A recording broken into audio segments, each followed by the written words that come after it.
국정감사가 내일부터 시작된다라는 내용들, 대통령의 발언까지 저희가 전해드렸는데요. 여야가 각각 전현 정권을 정조준하고 있는 상황입니다. 시작부터 치열한 공방이 예상되는데요. 최창렬 용인대 특임 교수, 최수영 정치평론가와 함께 자세한 내용 짚어보겠습니다. 두 분 어서 오십시오. 안녕하십니까. 안녕하십니까. 예, 조금 전 이재명 대통령도 이야기를 했습니다. 여야 구분 없이 국감에 적극적으로 협조해달라. 그만큼 이번 국정감사가 아무래도 전 정권, 또 현 정권 또 같이 좀 얽혀있는 상황이기 때문에 관심이 좀 많이 모여지고 있는데 이번 국감 좀 가장 주목해서 보시는 것 두 분 무엇인지 좀 궁금한데 먼저 교수님 말씀해 주실까요? 이 국정감사가 이제 지난해 여러 이제 예산 집행 과정이라든지 집행의 타당성, 적절성 이런 걸 좀 따져보고 또 정부나 공공기관들에 대한 여러 가지 이제 국정을 감사하는 그런 감사인데 이게 대한민국에 유일할 겁니다. 아마 전 세계적으로. 과거에 이제 폐지됐다가 민주화 이후에 다시 16년 만에 부활됐던 거예요. 88년도에 부활됐는데 굉장히 중요한 건데 항상 국정감사가 이렇게 정쟁으로 얼룩지는 경향이 꽤 많았어요. 그래서 항상 끝날 때쯤 되면 이른바 국가무역론이 예외 없이 나왔고 그리고 또 흐지부지되고 그런 과정이 계속 이제 이어져 왔는데 올해가 어느 때보다도 여야가 치열하게 지금 아마 정쟁의 수위가 높아질 것 같습니다. 지금 야당과 여당의 생각이 워낙 다르니까 여당은 지금 이제 내란 종식 국정감사다라고 얘기하고 있고 또 야당은 이제 그동안 이재명 정부가 뭐 실정을 했다. 항상 야당은 그렇게 얘기하고 있습니다. 그래서 어쨌든 국정감사는 야당이 정부를 비판하는 그런 자리예요. 근데 그럼에도 불구하고 여당도 이제 국회의 일원으로서, 국회의 일각으로서 무조건 감싸지만 말고 행정부를 좀 견제한다는 이런 이제 생각으로 해야 되는데 그렇지가 않아 왔죠. 뭐 여야 할 것 없이 진보 보수와 이제 공수가 교체될 때도 항상 그래 왔는데 아무튼 올해 국정감사는 이른바 이제 조희대 대법원장에 관련된 게 아마 내일 이제 격돌할 거 내일하고 이제 모레 글피. 네. 그러니까 15일이죠. 국감의 13일과 15일 예. 국정감사에 조희대 대법원장이 출석하느냐의 문제. 만약 출석하지 않고 출석했다 하더라도 인사만 하고 이석할 때 이제 뭐 이른바 동행명령장을 발부하느냐 뭐 이런 얘기들이 이제 논란이 될 것 같아요. 그게 크고 또 야당에서는 또 이제 김현지 이제 현재 대통령 부속실장인데 제 1부속실장의 출석을 가지고 서울 때 상당히 지금 치열한 공방이 예상돼서 그래서 그런 건 좀 하더라도 아무튼 민생을 좀 챙기는 그런 국감이 됐으면 좋겠다. 워낙 뭐 지금 국내외적으로 대내외적으로 현안이 많지 않아요? 그렇습니다. 좀 그랬으면 좋겠다는 생각이 듭니다. 예, 여야 충돌이 좀 불가피해 보인다라는 부분 말씀해 주셨습니다. 최수영 평론가 이야기도 좀 듣고 싶어요. 네네. 그 말씀하신 대로 어찌 보면 대법원의 특감, 그러니까 대법원의 국정감사 그렇다면 이제 법사위가 가장 전장이 될 수밖에 없는데 저는 그게 맞나 싶어요. 왜냐하면 사실 지금 우리에게 가장 당면한 과제는 지금 미국과의 관세 협상이 약간 지금 지지부진하게 돼 있고 그다음에 미국과 이제 통화 수합 이런 문제들이 실제로 어떻게 진행될 것인지가 어찌 보면 국익을 위해서는 가장 중요하잖아요. 근데 이제 산자위나 외교부 같은 경우에는 지금 별로 관심을 못 끌고 있어요. 이 부분들이. 그래서 오히려 저는 이게 완전히 우선순위가 뒤바뀐 게 아닌가 싶은데 물론 이제 야당이 이걸 추궁하기 위해서는 이제 여러 가지 정보가 필요한데 여당은 또 이런 부분에 대해서는 이건 국익을 위한 협상이기 때문에 정보를 공유할 수 없다라고 또 얘기할 거예요. 그러다 보니까 이 문제는 지지부진해 줄 수밖에 없고 오히려 이제 법사위가 주 전장이 될 그런 이제 생각입니다만은 더더군다나 최근 이제 특검에서 어떤 그 안타까운 또 인명 사고가 또 발생하지 않았습니까? 안타까운 선택이 있었기 때문에 이 문제도 또 특검은 법사위의 대상이 아니지만 어쨌든 이 문제가 또 법사위에 대해서 야당이 또 공세를 펼칠 수밖에 없어서 오히려 저는 이 법사위가 과연 이 국감에 가장 주목을 끄는 게 맞느냐 현실적으로 그렇게 될 것 같은데 이 점을 좀 가장 여야가 좀 눈여겨봐야 될 것 같고요. 특히나 이제 말씀해 주신 것처럼 이제 운영위 같은 경우에는 김현지 실장의 출석 여부가 관건이 될 텐데 정말 그렇다면 우리가 이번 국감이 이게 어떤 특정한 어떤 그 여야의 정파적 싸움으로밖에 갈 수 없다는 걸 이제 방증하는 거기 때문에 자 그렇다면 진짜 우리가 해야 할 일들이 무엇인가라고 봤을 때 저는 여야가 이런 것들에 대한 골든타임을 정말 이거 우선순위를 뒤바꾸면 안 된다는 생각이 특히나 듭니다. 더더군다나 이번 첫 국감은 민주당은 여당의 국감이에요. 그러니까 말하자면은 야당처럼 공세를 펼치는 국감이 아니라 수비를 해야 되는 국감인데 마치 이제 이것이 이제 야당을 거세게 더 공격하거나 협치와 실용의 시관들을 이재명 대통령의 그런 구호들을 더 흐트러뜨릴 경우에는 오히려 국감이 저는 이 정쟁의 장으로 변질되었다. 그러면 야당 입장에서는 야당의 시간을 제대로 못 살린 게 안타깝겠지만 여당 입장에서는 이재명 정부의 첫 국정감사가 본인들이 오히려 여기에 대한 공수를 뒤흐트러뜨렸다는 점에서 저는 상당 부분 내년 지선을 앞두고 역풍이 불 사안이 될 수도 있다고 봅니다. 예, 앞서 이제 언급이 좀 됐던 것처럼 이번 국감에서는 증인 출석 여부가 관심인데요. 민주당은 조희대 대법원장의 증인 출석을 강력히 요구하면서 불출석 시 동행 명령장 발부까지 검토를 하고 있고요. 또 반면 국민의힘은 김현지 대통령실 제1부속실장 출석을 연일 촉구하고 있습니다. 관련된 입장 하나씩 들어보시고요. 대담 이어가도록 하겠습니다. 조희대 대법원장이 국회에 출석해서 대법원의 대선 개입 이틀의 행적을 소상히 밝히라는 것이 국민의 명령입니다. 정권 최고 실세 김현지 제1부속실장의 실체는 여전히 오리무중이고 성남 라인 비선 실세들의 영향력도 도처에서 감지되고 있다는 소식입니다. 네, 먼저 앞서 이제 언급을 해주시긴 하셨습니다만 결국에는 두 가지 질문이 나올 것 같은데 조희대 대법원장은 직접 국감장에 나서게 될지 김현지 실장 같은 경우에 이제 또 당장 증인 채택 여부가 실질적으로 결과가 어떻게 날 것이냐라는 문제가 남아 있어서요. 좀 각각 어떻게 전망하시는지 여쭤보겠습니다. 조희대 대법원장에 대해서 이제 여당의 문제 제기는 지난 5월 1일 날 그때 당시 더불어민주당의 이제 대통령 후보로 이미 확정된 상태에서 이재명 후보에 대해서 이제 2심에서 무죄가 났던 사건인데 공직선거법 사건이잖아요. 공직선거법 사건을 무죄 나온 사건을 이제 대법원에서 유죄 취지로 파기환송을 했어요. 저도 예상키에는 무죄건 유죄건 얘기를 안 할 것이라고 생각했어요. 왜냐하면 이게 6월 3일이 대선인데 대선 전에 그렇게 하는 건 대법원이 선거에 개입하려 하는 게 아닌가라는 의심을 충분히 살만합니다. 그래서 저는 그때 전망키에 아마 대법원이 판결을 안 내릴 것이다 이렇게 봤는데 판결도 내리고 유죄 취지로 이제 파기환송했어요. 그렇죠. 이건 제가 봐도 따져볼 만해요. 따져야 된다고 생각합니다. 그리고 그때 전원합의체 재판이 한 달에 한 번 열리는 건데 그때 이틀에 한 번, 두 번 열었어요. 그리고 되게 이제 이거를 그럴 수 있다라고 보는 사람들은 633 원칙이기 때문에 그동안 워낙 지연됐기 때문에 빨리 내린 것이다. 그런데 그건 말이 안 되는 게 대선 한 달 앞두고 내리는 게 그게 본질이었어요. 그때. 그리고 과거와 꼭 비교할 건 아니겠습니다만 1997년도 대선 때 그 당시 김태정 검찰총장이 당시 김대중 후보에게 제기했던 이른바 비자금 사건. 근데 김영삼 전 대통령, 그 당시 대통령은 김영삼 대통령이었어요. 그 수사를 중단을 지시했거든요. 이거 그만큼 대선에 영향을 끼칠 수 있다는 거예요, 그게. 근데 후보가 확정이 되지 않았으면 모르겠는데 이미 민주당 후보가 확정이 되고 대단히 유력한 정당이 유력한 후보인데 그건 전 반드시 따져야 된다고 생각해요. 단순하게 무슨 합의 과정이 어땠냐, 대법원들과 무슨 얘기를 나눴냐를 따져보자는 게 아니라 그 의도 이런 걸 따져보면 하죠.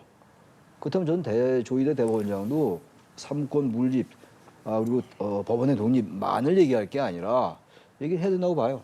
그래서 전 대법원장이 출석을 해서 대개 이석을 하고 난 다음에 법원행정처장이 대체로 이제 의원들의 질의응답에 응하고 그랬었는데 이번엔 이렇게 계속 얘기가 나오니까 어떠한 형태든 간에 답변해야 된다고 생각하고 과거에 김명수 대법원장 시절에 그때 이제 지금의 그 국민의힘이 야당일 때 그때 김명수 대법원장은 국정감사가 끝나고 출석해서 인사를 하면서 이제 모두의 인사하고 끝날 때 인사를 한단 말이에요. 대법원장이. 그럴 때 해명을 했던 그런 적이 있어요. 한번. 춘천지검 법원장 때 여러 가지 얘기들 때문에 의혹 때문에 이번에도 뭐 그런 꼭 모델을 꼭 원용하라는 얘기가 아니라 어떠한 형태든 간에 법원도 답변할 의무가 있다고 저는 봅니다. 단 이 부분이 이제 만약에 출석을 안 하거나 이석을 하려고 할 때 동행명령장 발부가 얘기 나온다면 이건 정말로 상상하기 싫은 모습이긴 해요. 그래서 이 부분은 아무튼 여당과 법원이 대법원이 좀 타협점을 찾든가 접점을 찾든가 해야지 무조건 삼권 분립이다 법원의 독립이니까 우리 아무 말도 하지 않겠다라고 하는 건 저는 적절치 않다고 생각합니다. 근데 지금 이제 당위성 측면에서 답변을 해주신 것 같아서 네. 실질적으로는 어떻게 될 거예요? 대법원장은 출석을 하고 난 다음에 예. 이석할 가능성이 높아요. 그동안 한 번도 자리에 앉아서 질의응답에 응한 적이 없기 때문에 예. 아마 법원에서는 어쨌든 삼권 분립에 위배된다는 논리를 필 겁니다 아마. 그래서 저도 사실 내일과 그리고 15일 날 대단히 귀추가 주목돼요. 그럼 어떤 형태로 여당이 문제 제기를 할 것이며 대법원 측에서 어떻게 나올 것인가 대단히 궁금합니다. 전망하기 쉽지 않습니다. 예.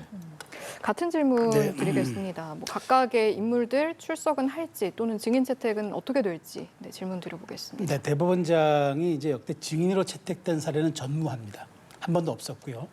여러 가지 대법원장에 대한 출석 논란은 있었어요. 뭐 과거 최종 그 대법원장, 그러니까 그때 노태우 정부 때도 있었고 김대중 정부 때도 있었고 계속 있었는데 지금 말씀하신 대로 2018년에는 국민의힘이 당시 이제 그 당명은 국민의힘이 아니었습니다만은 2018년에 그때 이제 증인을 신청했었어요. 그 논란이 있었는데 당시 이제 민주당에서 뭐라고 했냐면은 대법원장이 질의응답하지 않는 건 상권분립 원칙에 따라 대법원을 존중하는 것이라고 반대했어요. 지금 이 말을 국민의힘이 하고 있는 겁니다. 그렇기 때문에 공수가 바뀌니까 서로 이제 입장이 이렇게 바뀌었다는 말씀. 근데 그때 지금 말씀하신 것처럼 모두 발언을 하고 나중에 애둘러서 이제 그 논란이 됐던 입장들에 대해서 얘기를 했는데 이번은 조금 사안이 다른 게 거기 왜 그러면 이번 판결을 내렸느냐라고 판결에 이르기까지의 과정, 수기 과정을 얘기해야 되고 각 대법원장들이 어떻게 심증을 굳히게 된 과정들을 얘기해야 되는데 그냥 그렇다고 대충 말을 하면은 민주당 의원들이 가만 넘어가겠습니까? 그러다 보니까 그러면 이 판결에 대한 어떤 판사들의 생각과 그런 그 판결에 이르는 과정들을 공개해야 되는데 이게 얼만큼 파장이 클까요? 그렇기 때문에 저는 민주당이 대법원장의 입장을 비공개로 가름하거나 아니면 대법원장의 입장을 법원행정처장이 대신 낭독하는 것, 판결에 이르기까지의 과정은 빼고 여기에 대해서 이제 어떤 과정들을 그러니까 지금 얘기하는 그거잖아요. 그 엄청난 양의 기록들을 다 읽어봤겠느냐 얘기인데 그런 부분들은 데이터로 조금 입증하면 될 것 같고요. 그런 식으로 절충을 해야지 증인을 시키고 그다음에 더 안 되면은 동행명령장까지 발부하고 사실 이번에 국감을 2번 하는 거잖아요. 국회가 있고 대법원인데 과거는 어떻게 했냐면 한 해 국회에서 했으면 그 다음엔 대법원에서 하고 이렇게 퐁당퐁당 넘어가는 게 관리였는데 이번은 이렇게 이제 전방위적으로 압박을 하는 건데 이러다 보니까 사법 개혁이 아니라 사법 말살이 아니냐. 이건 대법원장에 대해서 해명을 듣자는 게 아니라 대법원장을 몰아내기 전까지는 우리 입장을 관철시키겠다는 의도를 비칠 수밖에 없다는 상당 부분 우려가 있기 때문에 저는 법사위가 어떤 식으로든 절충점을 찾아야지 이렇게 벼랑 끝 전술로 가서 끝까지 서로가 치킨 게임식으로 갈 때까지 가보자 이 양상은 좀 지양할 필요가 있다고 봅니다. 예. 이런 점이 있는 것 같아요. 대법원장이 출석을 안 해왔던 건 관례였죠. 예. 관례였고 사실 대법원장이 출석하는 게 왜 삼권분립 위반인지 모르겠어요. 대한민국 헌법 1조에 보면 말이죠. 대한민국의 권력은 모든 권력은 국민으로부터 나온다. 대한민국의 주권은 국민에게 있고 그럼 사법권도 국민으로부터 나오는 거예요. 그렇지 않습니까? 그렇다면 워낙 문제가 지금 심각했던 것이라고 인식된다면 대법원장이 나와서 얘기할 수 있는 거예요. 근데 이걸 대법원장이 출석해서 말하는 이게 전부 사법부에 대한 독립 침해고 말이죠. 상권분립 위반 이 논리에 동의할 수 없고 반대로 이런 논리도 동의할 수 있어요. 그럼 왜 대법원장이 관례에 맞지 않는 불과 대선 한 달 앞두고 상당히 표심에 아주 결정적인 영향을 끼칠 수 있는 그런 판결을 내린 거잖아요. 유죄 취지의 파기환송. 보통 판결하고 다른 거였어요. 그럼 반대로 그러면 국민들의 어떤 판단에 영향을 끼치라는 것이 아닌가. 이게 오히려 상권분립 위반이다. 라고 주장할 수 있다 이런 얘기예요. 그러면 조희대 대법원장도 그런데 사실은 두 분께 함께 질문드렸던 게 김현지 부속실장에 대한 부분이거든요. 네. 지금 15일 운영위에서 결정을 하겠다라는 게 이제 민주당의 입장이긴 한데. 제가 말씀하고요. 예. 그렇기 때문에 이건 무조건 상권분립에 위배된다고 얘기할 게 아니라 예. 출석해서 얘기하라 이거예요. 뭐 떳떳하게 그 과정과 내용을 얘기하는 게 아니라 왜 그러한 절차에 이르게 됐는가를 설명하라 이런 얘기입니다. 왜 못하죠? 예. 하고 김현지 증인도 김현지 부실장도 나와서 지원해야죠.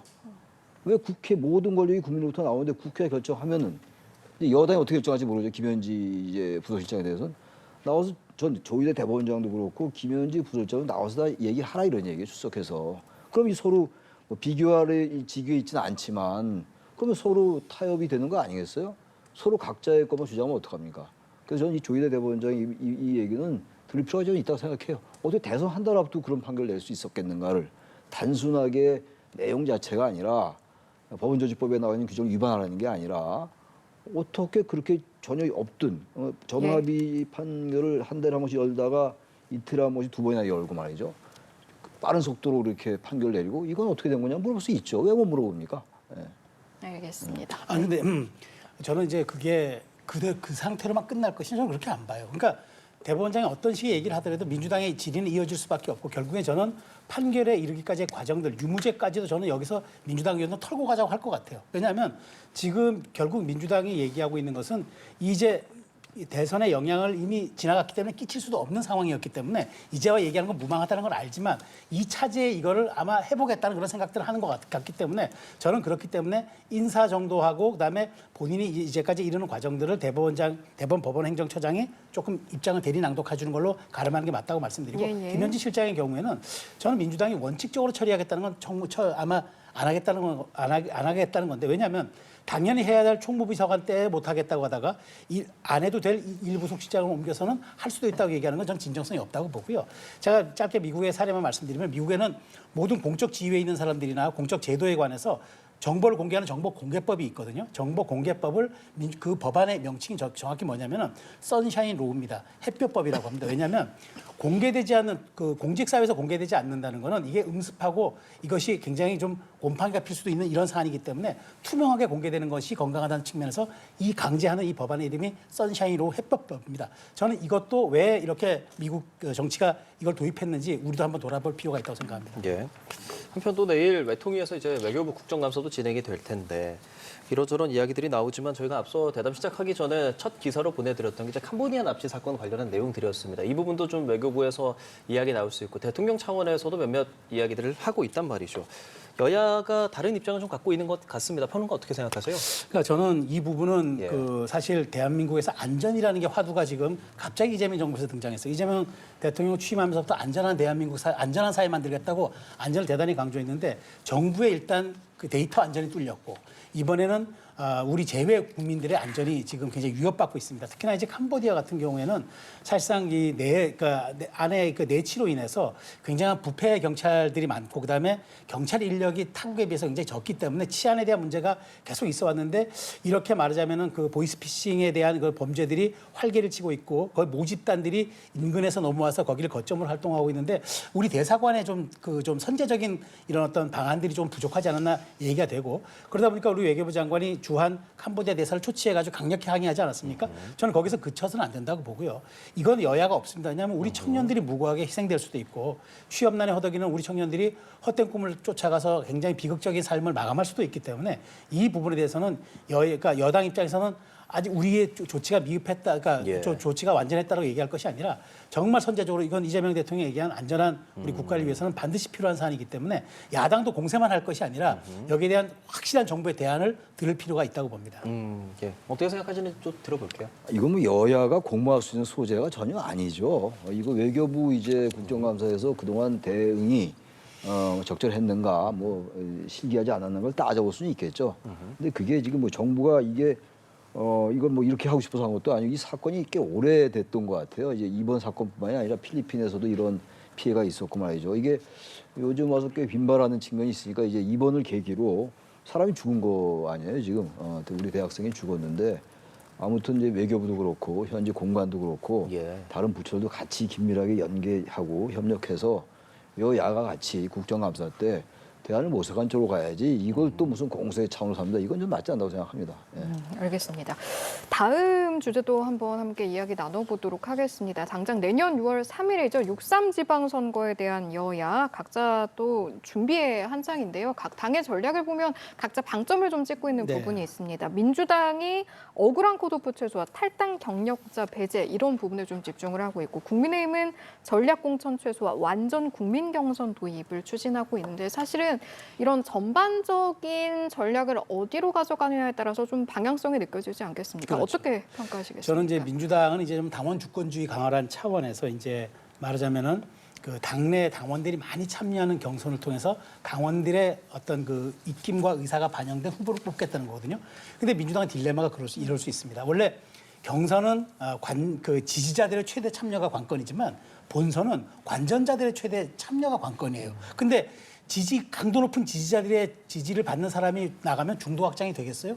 그러니까 본선에서 위험할 수가 있어요. 민주당의 딜레마는 그겁니다. 그러다 보니까 억울한 컷오프 최소와 탈당 경력자 폐지 이런 거는 이제 오히려 당원들의 입맛에 맞는 이제 그런 얘기를 하는 거라서 민주당은 이거를 하게 되면은 이제 이른바 정청래 대표 체제의 어떤 후보 라인업은 잘 짤 수 있겠으나 과연 이것이 중도 확장까지 가서 본선에서 승리할 수 있는 것을 할 수 담보할 수 있을까? 그것이 아마 가장 큰 고민이면서 서울시장 후보를 누가 낼 것인가가 누가 될 것인가가 가장 고민이 될 겁니다. 왜냐하면 민주당 입장에서는 다른 데 다 이겨도 서울집은 진 겁니다. 그렇기 때문에 고심이 있을 것 같고요.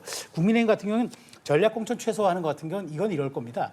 장동혁 대표 체제가 지금 된 지 얼마 안 됐는데 장동혁 대표가 이런 식으로 내 사람을 꼽지 않겠다라는 시그널을 보내는 것 같아요. 그러면서 완전 국민 경선 도입을 얘기하는 거는 현역 당협위원장들이라든가 현재 국회의원들의 당 의사들을 충분히 존중해내고 지역에서 가장 경쟁력 있는 인사를 뽑아내겠다. 즉 얘기하면 본선 경쟁력이 있는 후보를 가겠다. 그러니까 지금 각 당의 전략에 간단하게 말씀드리면 그 당원 주권주의를 해서 당원들의 의사가 많이 반영된 후보를 뽑겠다는 게 민주당의 보관이고 네. 국민의힘은 본선 경쟁력을 뽑겠다는 게 보관이라서 이 두 가지가 어떻게 절충될지 모르겠습니다. 네. 같은 전략 최고수께서는 어떻게 평가하실지 궁금한데요.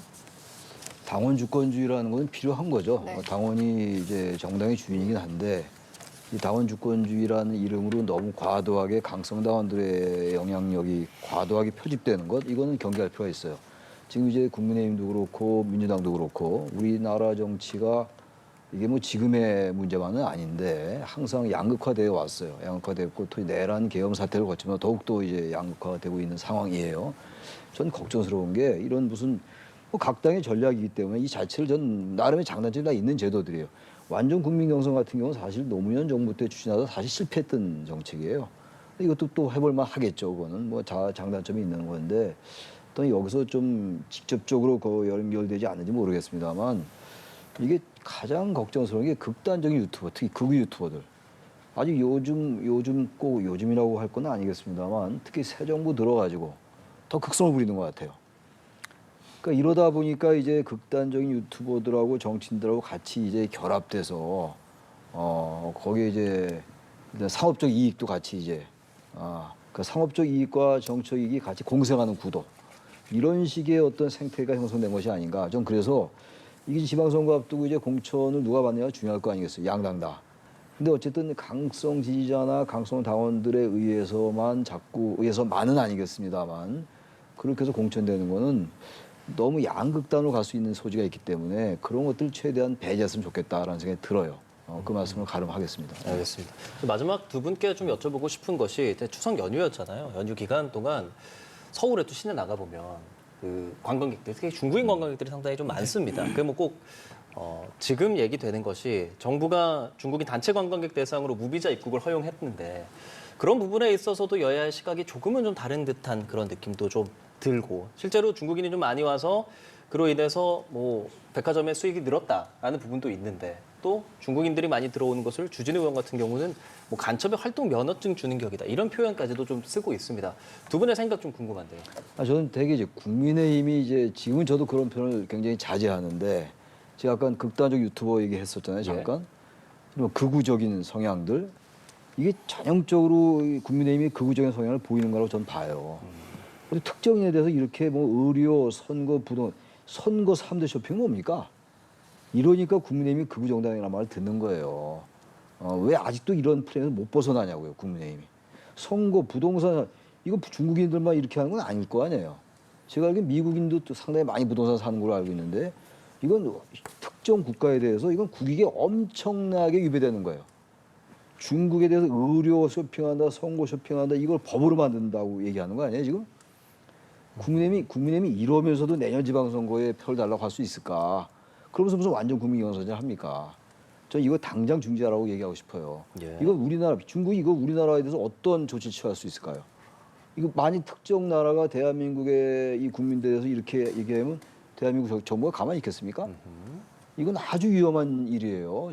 당장 이건 국민의힘이 이 법안 추진을 멈춰야 된다. 예. 절대로 해서는 안 된다.